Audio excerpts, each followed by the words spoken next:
예, 하나님 말씀 시편 121편 1절 2절 2절 말씀 읽어드리겠습니다. 내가 산을 향하여 눈을 들리라. 나의 도움이 어디서 올꼬? 나의 도움이 천지를 지으신 여호와에게서로다. 아멘. 예. 세상을 살아가는 모든 사람들은 대동소이한 그런 삶을 살아가고 있습니다. 세상에는 부자도 있고 가난한 자도 있고 또 공부를 많이 한 사람도 있고 공부를 전혀 하지 못한 사람도 있고 또 기술이 좋은 사람도 있고 또 기술이 전혀 없는 사람도 있고 다양한 사람들이 있지만 사는 모습들은 거의 비슷합니다. 돈이 많다고 늘 행복한 것도 아니고요. 많이 배웠다고 늘 행복한 것도 아니고 또 기술이 좋다고 행복한 것도 아니고 신기하게 세상에서 행복 지수가 높은 국가들을 조사하니까 물론 선진국 중에서도 행복 지수가 높은 그런 국가도 있지만 우리 대한민국 사람들에게는 거기 가서 사세요라고 하면 살기 싫은 나라들 방글라데시 유명한 빈민국 아닙니까? 그런 나라들 정말 텔레비전도 없고 전기도 안 들어오고 차도 없고 심지어 자전거도 없는 일부의 국민만 자전거가 있고 오토바이가 있고 차가 있는 그런 나라에서 한 끼 한 끼를 어렵게 그렇게 먹으면서 끼니를 때우면서 살아가는데 오히려 그런 나라에서 사는 사람들이 행복 지수가 높답니다.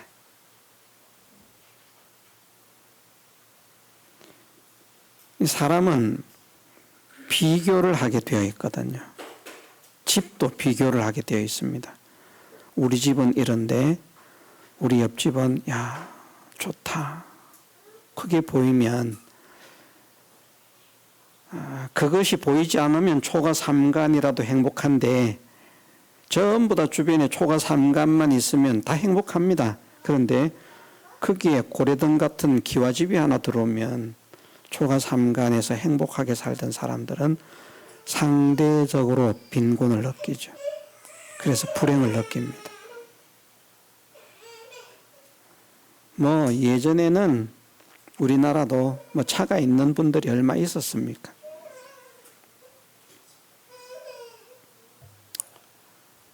대다수의 국민들이 차가 없었고 제가 어릴 때만 해도요. 텔레비전이 있는 집도 거의 없었고 동네에 잘 사는 집 한 집, 두 집 전화가 있는 집도 많지 않았고 그래서 소식을 전할 일 있으면 남의 집에 가서 전화를 하고 남의 집에 가서 텔레비전을 보고 우리도 그런 시절이 있었는데 그보다 좀 더 거슬러 올라가면 그런 것조차도 없는 시대가 있었죠. 다 한 사람도 전기라고 하는 게 뭔지 모르고 등불 켜고 호롱불 켜고 그렇게 살던 시절.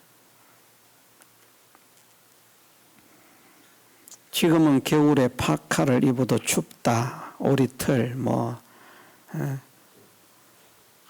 이런 좋은 옷 저런 좋은 옷 입어도 춥다고 하고요. 지금은 옷감도 얼마나 발전을 하고 이부자리도 얼마나 발전을 했는지 이 무더운 여름철에 저는 뭐 사보지를 않아서 모르겠습니다만은 냉감 패드, 냉감 옷 해가지고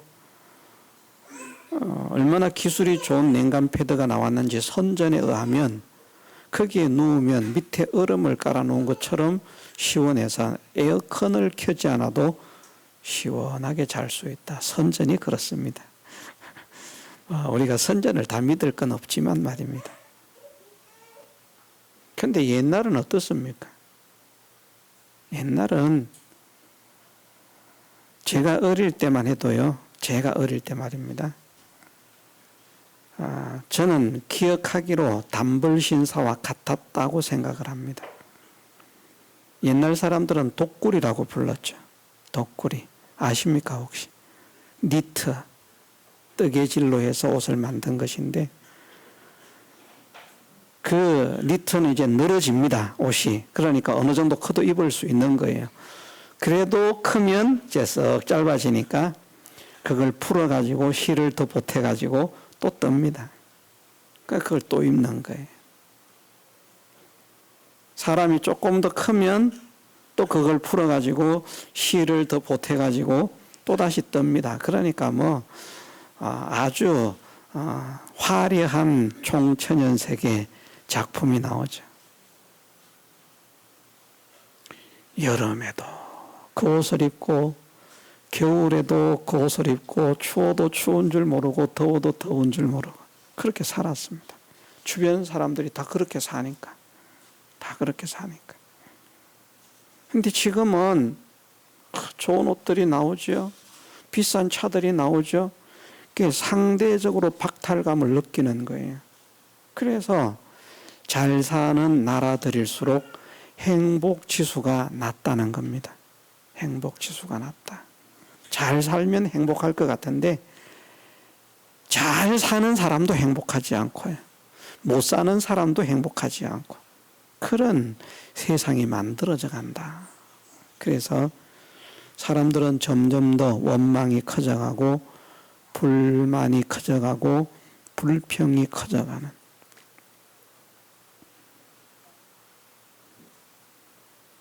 옛날은 뭐 도둑놈이 들어가려고 하면 뭐 집이 뭐 도둑을 막을 수 있는 장치가 뭐가 있었습니까? 우리나라 같은 경우 창호지에 발라가지고 그 침만 발라서 하면은 쑥 구멍이 뚫어지는 그런 문에 문고리 턱 걸어놓고 그러고는 이제 문단속 끝난 겁니다. 그래도 도둑놈이 많지 않았습니다. 도둑님들이 많지 않으셨습니다. 사회가 발전하니까 다양한 사기꾼들의 다양한 도둑분들의 얼마나 나쁜 사람들이 늘어나는지 우축순입니다. 서론이 길죠? 예, 우리는 잘 살거나 못 살거나 거의 비슷한 삶을 살아갑니다. 남을 사실은 부러워할 필요가 없습니다. 좋은 집에 살아도 불행하게 살고요. 좋은 차를 타면서도 불행하게 사는 사람들이 많습니다. 그러나 집도 안 좋은데 차도 없지만 행복하게 사는 사람들이 있습니다. 인생으로서는 행복한 삶을 누리는 것이 제일 가치 있는 삶이라 그렇게 보겠습니다. 삶에 있어서는 행복을 느끼는 삶 말입니다. 가진 자도 그 속에서 행복하다면 괜찮은 삶을 사는 것이고 가지지 못한 자도 행복한 삶을 산다면 그 사람은 괜찮은 삶을 사는 것이라 할 수 있습니다. 그런데 우리의 삶에는 끊임없이 문제들이 일어납니다. 좋은 현실도 있지만 나쁜 현실도 있고요. 순탄한 현실도 있지만 어지럽고 혼탁한 현실도 있고요. 기쁘고 즐거운 현실도 있지만 괴롭고 슬픈 일들도 닥칩니다. 우리가 해결할 수 있는 그런 문제도 일어나지만 도저히 우리가 해결할 수 없는 그런 문제들도 우리 앞에 닥칩니다. 사람의 문제, 지식의 문제, 돈의 문제, 건강의 문제, 다양한 문제들이 우리를 찾아옵니다. 그러면서 우리로 하여금 염려와 근심에 빠지게 만들죠. 오늘 하나님은 말씀을 통해서 어떻게 말씀을 하시는가? 내가 산을 향하여 눈을 들리라. 내가 산을 향하여 눈을 들리라. 여기에 말씀하는 나는 누군가 하면 다윗입니다. 하나님께서 내 마음에 합한 자라 말씀하신 다윗입니다. 다윗이 산을 향하여 눈을 들리라. 그렇게 찬양을 합니다. 왜 산을 향하여 눈을 드는가? 나의 도움이 어디서 오는가? 살펴보기 위해서. 과연 나의 도움은 어디에서 올까? 누가 나를 도울까? 무엇이 나를 도울까? 어디에서 내가 도움을 받을 수 있을까? 그 도움을 찾기 위해서, 그 도움을 받기 위해서 유명한 사람을 찾지 않고, 기술 있는 사람을 찾지 않고, 권세 있는 사람을 찾지 않고, 산을 향하여 눈을 들겠다라고 그렇게 고백을 하고 있습니다. 그랬더니 깨달은 것이 무엇인가? 나의 도움이 천지를 지으신 여호와에게서 오는구나. 하나님께서 나를 도우시는구나. 다윗은 이 사실을 분명하게 깨달았습니다. 우리는 좀 대단한 일, 큰 일을 하면 내가 잘나서 그 일을 했다고 생각해요. 자, 다윗이 어린 소년이었음에도 얼마나 놀라운 그런 일을 행했습니까? 양을 치는데 사자가 나타났어요. 사자를 쫓아가서 쳐 죽이고 자기의 새끼 양을 찾아옵니다. 어느 날은 곰이 나타나서 양을 물고 갑니다. 그 곰을 쫓아가서 곰을 쳐 죽이고 자기의 새끼 양을 찾아옵니다. 자, 우리가 양을 치다가 사자 정도는 아니고 그냥 멧돼지 정도라고 하십시다. 양을 치다가 멧돼지를 만났는데 그것을 내가 때려잡았습니다. 그럼 우리는 어떨까요? 내려와서 야, 오늘 내가 멧돼지를 한 마리 때려잡았다. 야, 친구야, 들어봐라. 내가 이런 사람이다. 내가 이런 사람이다. 여보게, 친구야, 내가 이런 사람이다. 나 깔보지 마라. 멧돼지를 내가 때려잡았다니까. 그 자기 자랑, 자기 과시, 이것이 얼마나 심하겠습니까? 얼마나 크겠습니까? 하물며 우리가 곰을 때려잡고 사자를 때려잡았다고 하면 진짜 기고만장할 겁니다. 그런데 다윗은 겸손합니다. 왜 겸손한가? 그 곰을 때려잡은 것이 내가 때려잡았지만, 내 손으로 때려잡았지만 내가 때려잡은 것이 아니라 여호와께서 사자를 나에게 붙이셨고, 내가 내 손으로 곰을 쳐 죽이고 그 입에서 새끼 양을 찾아왔지만 내가 곰을 쳐 죽인 것이 아니라 여호와께서 곰을 내 손에 붙이셨고, 자기가 한 게 아닌 거예요. 하나님께서 하시는 거예요. 그러니 다윗은 겸손합니다. 그러니 하나님 마음에 듭니다.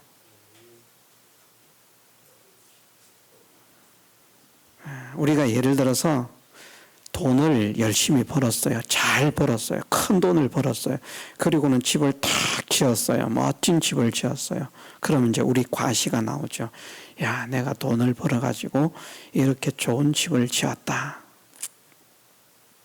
다윗은 어떻게 하는가 하면 내가 돈을 벌고 내가 집을 지은 것이 아니라 여호와께서 나로 하여금 돈을 벌 수 있는 은혜를 주셨고 여호와께서 나에게 물질을 주셔서 여호와께서 주신 그것으로 내가 하나님께서 하시는 그 역사에 쓰임을 받았습니다.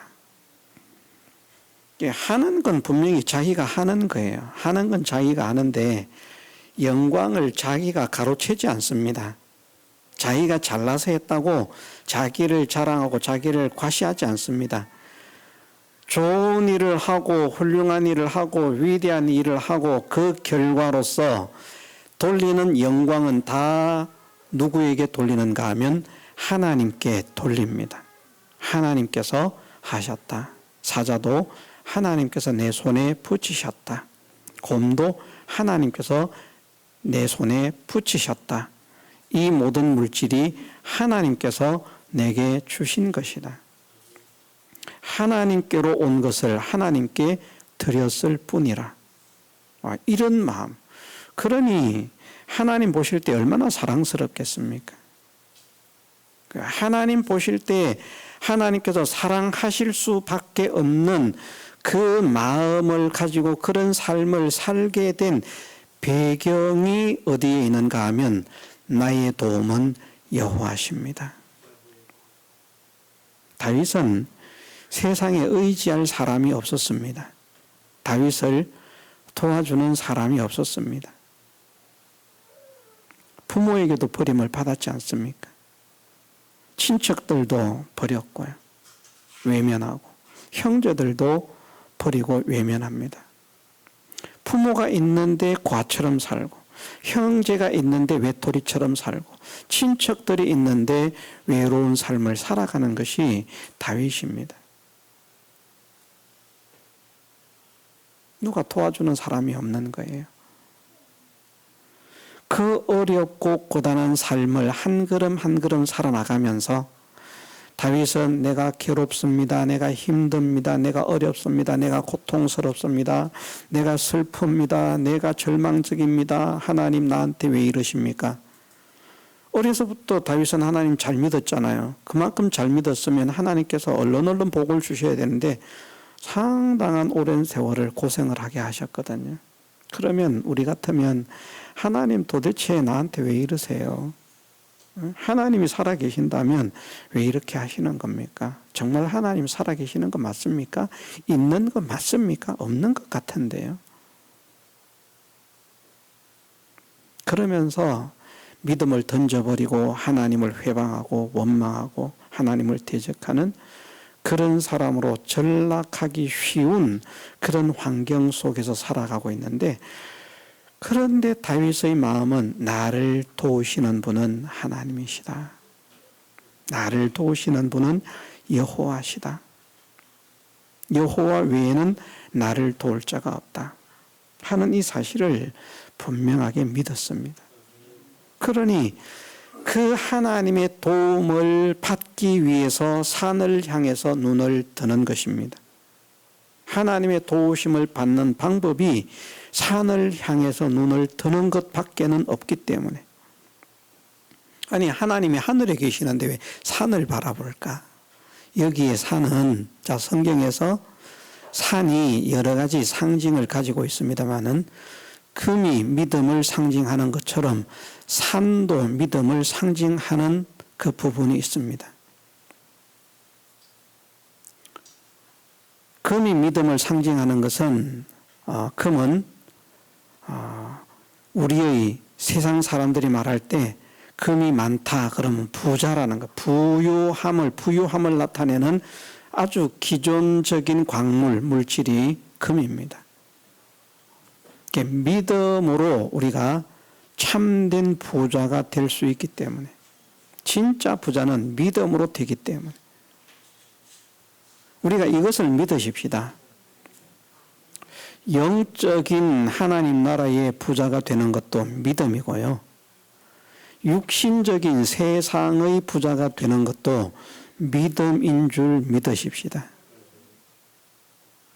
이러면 이제 하나님을 믿지 않는 사람들은 저를 향해서 공격을 할 겁니다. 저런 사이비 같으니라고, 저 도둑놈 같으니라고, 저 사기꾼 같으니라고, 사람을 속이는 그런 말을 한다. 그런데 성경을 보면 믿음이 좋은 사람, 물론 다윗은 초기 고생을 많이 했습니다마는, 그런데 전무후무한 역사상 가장 위대한 왕이 되지 않습니까? 이스라엘의 왕이지만 말입니다.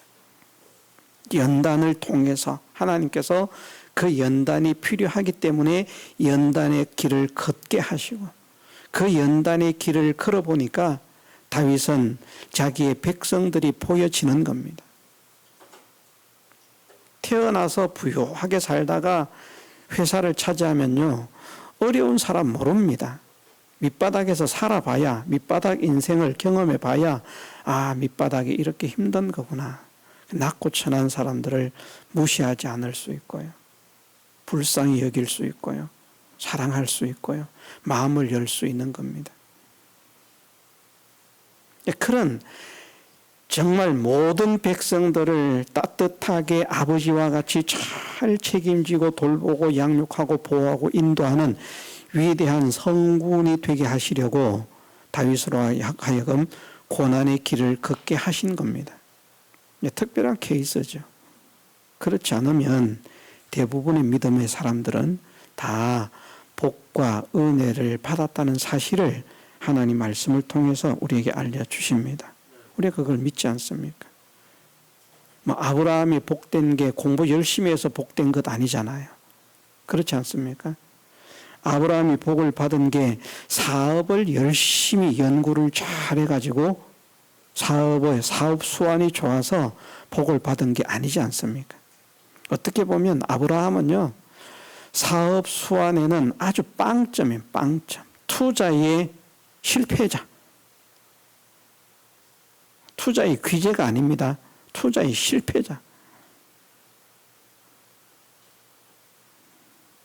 양을 치는 목축이 자기의 업인데 말입니다. 주업인데, 양을 먹이기 좋은 풀이 많고 물이 많은 그 들판은 조카 롯에게 줘버리고 자기는 황무지를 향해서 나아가는, 이 얼마나 어리석은 일입니까? 얼마나 목자들을 괴롭히는 일입니까?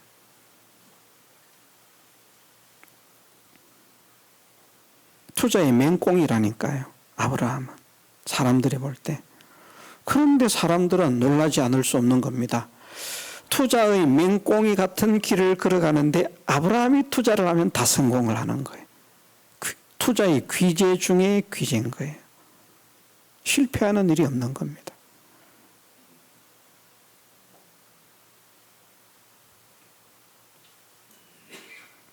얼마나 놀라운 일인지 모릅니다. 왜? 믿음으로 사니까 하나님께서 책임을 지시더라는 것이죠.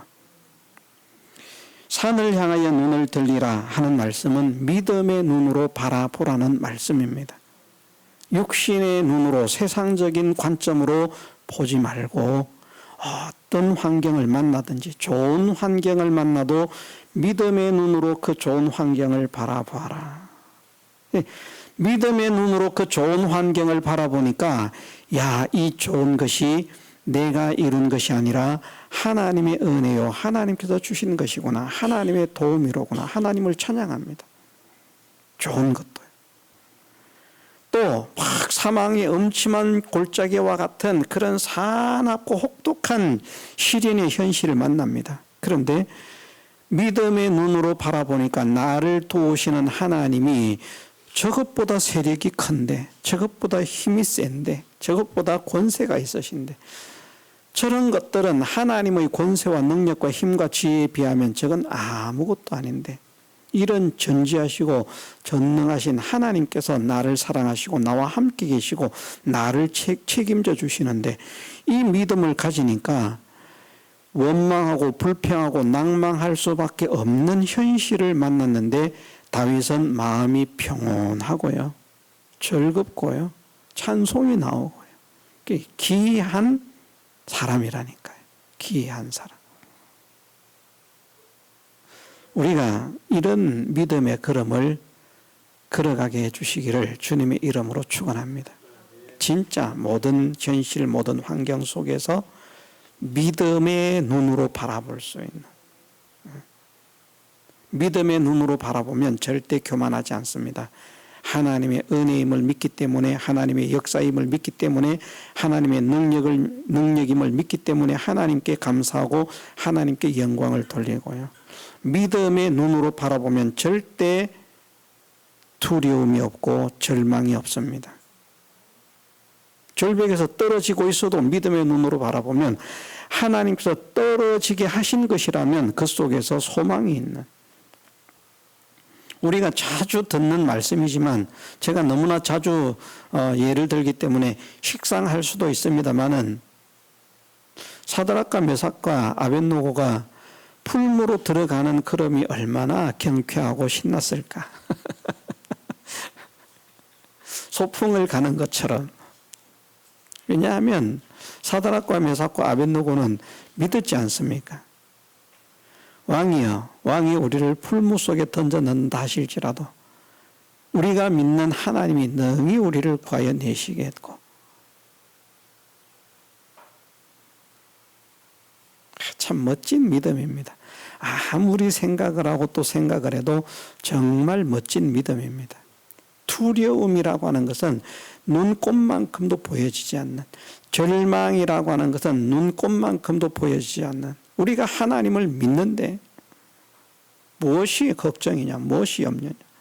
그리고 그 길을 담대하게 갑니다. 믿음으로 그렇기 때문에 자기가 들어가고 싶어서 들어가는 것이 아니라 하나님께서 그 풀무 속으로 들어가게 하는 환경을 만드신 거잖아요.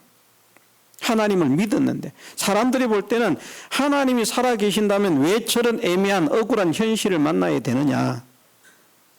저 사드락 메삭 아벳노고의 원수들을 하나님이 다 제거해야 되는 것 아니야? 근데 그렇게 하지 않으셨어요. 왜? 하나님의 능력과 영광을 나타내기 위해서 내가 이런 자다라고 하는 것을 모든 사람에게 알려주시기 위해서. 풀무불 속에 들어갔다가 나오니까 다 놀라지 않습니까? 왕도 놀라, 모든 사람들이 다 놀라는. 그래서 우리가 배웠습니다마는 인류 최초의 전도지를 만들어내는 주인공이 되어지는,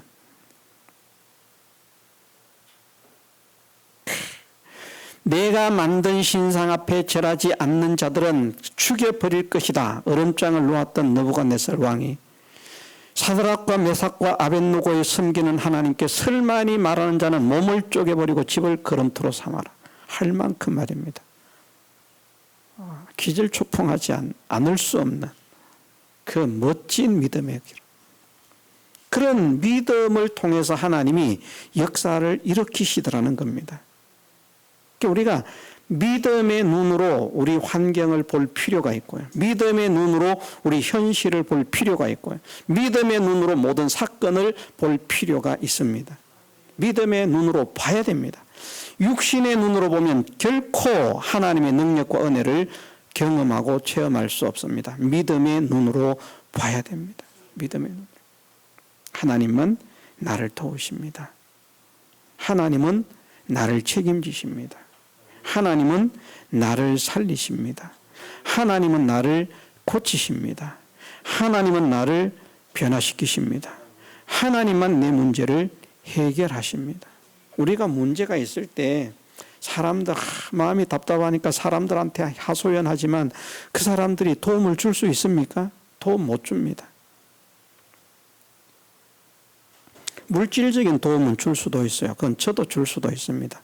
아유, 이렇게 힘든데 어려운데 그러면 저한테 없으면 모르지만 보고 있으면 안 줄 것처럼 그렇게 해도 결국은 자꾸 마음이 안 되겠다 도움의 손길을 베풀어야 되겠다 하고 그 도움의 손길을 뻗게 만드는 이런 게 있는데, 그렇지 않고 예를 들어서 병이 걸렸다. 나한테 아무리 얘기해도 내가 그걸 어떻게 고쳐주겠습니까? 못 고쳐줍니다. 하나님은 고치실까요? 못 고치실까요? 예? 하나님은 고치십니다. 하나님이 고치려고 하시면 순식간에 고치는 줄 믿으십시다. 믿음의 눈으로 볼 필요가 있습니다. 많은 분들이 체험을 받았습니다. 체험을 받은 사람들이 없다면 거짓이라고 하겠지만 믿음으로 하나님의 역사, 하나님의 능력을 체험받은 사람들이 많이 있다는 겁니다. 그래서 결코 거짓이 아닙니다. 우리가 하나님의 지혜를 믿으십시다. 하나님의 능력을 믿으십시다. 그럴 때 하나님을 의지할 수 있는 겁니다. 나를 도울 분은 하나님밖에 없다. 그럴 때 하나님이 소망이 되고 의지가 되고 바라보아지는 겁니다. 하나님을 찾게 되는 겁니다. 하나님께 매달리게 되는 겁니다.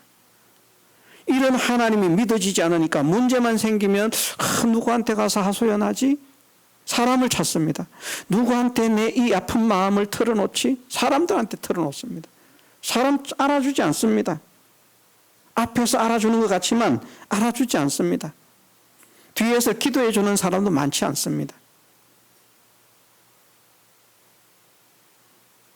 그래도 뭐 목사나 이런 사람들은 말을 들으면 뒤에서 기도는 하지 않겠습니까? 앞에서 말은 못해도.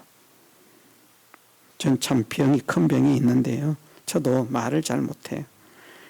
말을 들으면 리액션이 좋아야 점수를 따는데 저는 말을 들어도 리액션이 좋지를 못해서 듣기는 경청을 합니다. 그래서 다 기억을 합니다. 무엇을 말하고 그 가슴에 담습니다. 그런데 대화를 하는 상대들은 보면 우리 목사님은 내 말을 안 듣는 것 같다. 이런 느낌이 들 만큼 제가 리액션이 부족합니다. 죄송합니다. 그래도 뒤에서 기도하는 게 앞에서 취해주는 리액션보다 더 가치 있다고 믿습니다. 그렇지 않습니까? 앞에서 공감이 좀 그래 힘들겠다고 뒤에는 기도 안 해주는 것과 앞에서는 리액션을 못하지만 공감을 못하지만 뒤에서는 그 문제를 가지고 사랑하는 자녀를 위해서 기도하듯 기도를 하는 이것이 더 낫습니까? 어떤 게 더 낫습니까? 뒤에서 기도해 주는 게 낫습니까? 기도 안 해주는 게 낫습니까? 리액션도 취하고 기도도 해주면 더 좋죠. 저를 위해서 좀 기도를 해주세요. 저는 아무리 생각을 해도 이 설교를 해내는 것이 하나님의 은혜가 아니면 할 수 없는 사람입니다. 저하고 대화를 해보시는 분들은 압니다. 제가 대화를 잘 안 하잖아요. 만나는 것은 좋아합니다. 정말 사람 만나는 거 좋아하고 같이 있는 거 좋아하고 정말 좋아하는데 성경에 대해서 물으면 줄줄줄줄 나오지 그 외에는 제가 말을 잘하지 않습니다. 그럼 목회자들과 만나도 마찬가지입니다. 저는 목회자들과 말을 해도 가끔 아재 개그나 한 번씩 툭툭 던지지 그 외에는 말을 하지 않습니다. 그냥 들어주는 입장입니다. 왜 그런가 하면 제가 이 말을 잘 못해요. 이해가 안 되시죠? 설교를 저렇게 하는데 말을 잘 못한다니 저게 무슨 말인가? 근데 아실 겁니다. 아시는 분은 아실 겁니다. 진짜 말하는 재주가 없다.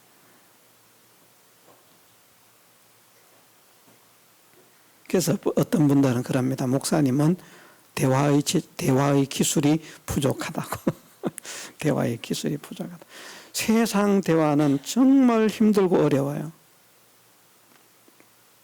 외국 사람하고 소통하는 것만큼 어려워요. 저는 막 성경 이야기, 말씀 이야기 이런 거 나오면 그런 거에 대한 신명이 납니다. 좋습니다. 얼마든지 할 수 있습니다. 막 하룻밤을 새서도 할 수 있고 이틀밤을 새서도 하자고 하면 할 수 있습니다. 그런데 인간적인 육신적인 대화는 정말 안부 하나 묻는 것도 정말 힘들던 사람입니다. 그래도 지금 많이 개조가 됐습니다. 그래도 기도해 주세요. 겉으로도 많이 표현하고 속으로도 더 많이 사랑해 주는 그런 목회자가 되도록 기도 부탁드립니다.